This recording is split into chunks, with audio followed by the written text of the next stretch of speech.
दोस्तों, जैसे दिन के बाद रात आना निश्चित है, वैसे ही यह भी तय है कि जिसने इस मृत्यु लोक में जन्म लिया है उसे एक ना एक दिन मरना ही है। पृथ्वी पर अगर कोई सबसे बड़ा सत्य है तो वह है प्राणी की मृत्यु। फिर भी कुछ लोग इस सच्चाई को मानना नहीं चाहते। आपने देखा होगा कि हिंदू धर्म में मृत्यु के बाद शव को जलाया जाता है। साथ ही यह भी देखा होगा कि अगर किसी की मृत्यु सूर्यास्त के बाद होती है तो उसका दाह संस्कार अगले दिन किया जाता है, रात को नहीं। आपने गौर किया होगा कि किसी परिवार में अगर किसी की मृत्यु शाम के बाद होती है तो शव को अकेला नहीं छोड़ा जाता। लेकिन मित्रों, क्या आप जानते हैं कि शव को रात भर अकेला क्यों नहीं छोड़ा जाता? अगर नहीं तो इस वीडियो को अंत तक जरूर देखें, क्योंकि मैं आपको इसी सवाल का जवाब देने वाला हूं जिसका वर्णन गरुड़ पुराण में विस्तार से किया गया है। हमारे धर्म में मृत्यु के बाद शव को अकेला क्यों नहीं छोड़ा जाता, यह बताने से पहले हम आपको यह बता देते हैं कि किन परिस्थितियों में शव का अंतिम संस्कार नहीं किया जाता या कुछ समय के लिए टाल दिया जाता है। मित्रों, सबसे पहले आपको बता दें कि हिंदू धर्म में अगर किसी की मृत्यु सूर्यास्त के पश्चात होती है तो उसके मृत शरीर को रात भर घर पर ही रखा जाता है और अगले दिन उसका अंतिम संस्कार किया जाता है।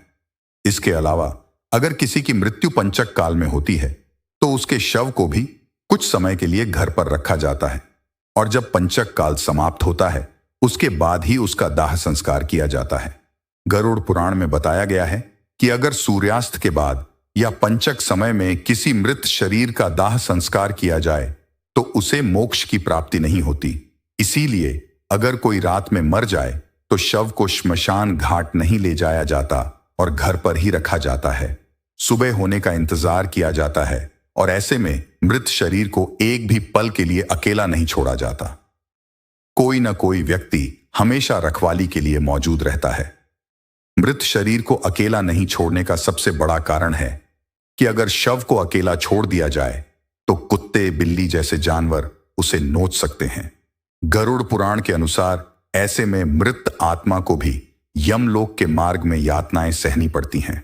साथ ही ऐसा भी माना जाता है कि अगर शव को अकेला छोड़ दिया जाए तो उससे दुर्गंध आने लगती है। इसीलिए यह जरूरी हो जाता है कि कोई न कोई व्यक्ति बैठा रहे और धूप या अगरबत्ती शव के चारों ओर जलाता रहे ताकि शव से आने वाली दुर्गंध चारों ओर न फैले।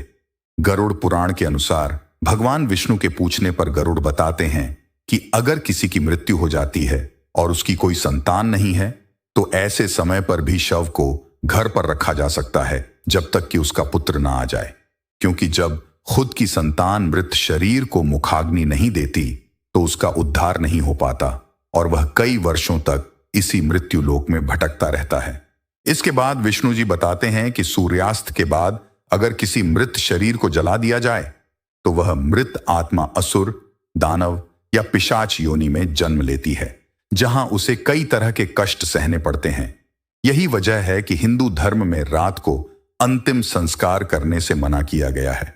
विष्णु जी यह भी बताते हैं कि रात में मृत शरीर को अकेला छोड़ दिया जाए तो उसके शरीर में आसपास भटक रही दुरात्माएं प्रवेश कर सकती हैं, जिससे मृतक के साथ उसके परिजनों को भी कई तरह के कष्ट भोगने पड़ते हैं।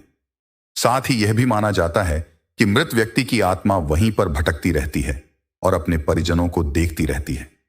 कहा जाता है कि इंसान की मौत के बाद शरीर आत्मा से खाली हो जाता है और इसी वजह से उस मृत शरीर में कोई बुरी आत्मा अपना अधिकार जमा सकती है। यही कारण है कि रात में शव को अकेला नहीं छोड़ा जाता और कोई न कोई इसकी रखवाली करता रहता है। मित्रों, आप इसके बारे में क्या सोचते हैं? नीचे कमेंट में हमें जरूर बताएं। अगर आपको गरुड़ पुराण की यह बातें पसंद आई हों तो इसे ज्यादा से ज्यादा लाइक और शेयर करें। अगर आप हमारे चैनल पर नए हैं तो ऐसे ही और भी आध्यात्मिक और पौराणिक कथाओं और जानकारियों के लिए हमारे चैनल को सब्सक्राइब कर लें और साथ में बेल आइकॉन भी दबा दें ताकि आप हमारी कोई भी वीडियो मिस न कर पाएं।